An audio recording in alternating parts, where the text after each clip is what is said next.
Did you know a Harvard graduate once shocked his friends by abandoning everything to live in a tiny cabin for over 2 years?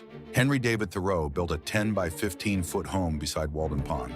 His friends thought he'd lost his mind, but Thoreau had a different plan. He wanted to discover what humans actually need to be happy versus what society tells us we need. He tracked every penny he spent, $62 a year. That's all it took to live fully while his neighbors worked jobs they hated to buy houses they barely enjoyed. During his stay, he was thrown in jail for refusing to pay taxes that supported slavery. This led him to write about civil disobedience, ideas that would later inspire Gandhi and Martin Luther King Jr. His daily routine was simple: walk, write, and observe nature. He discovered that most of our anxiety comes from wanting things we don't actually need. When friends asked why he left Walden, he said he had other lives to live. Once you understand what enough looks like, you're free to pursue what actually matters.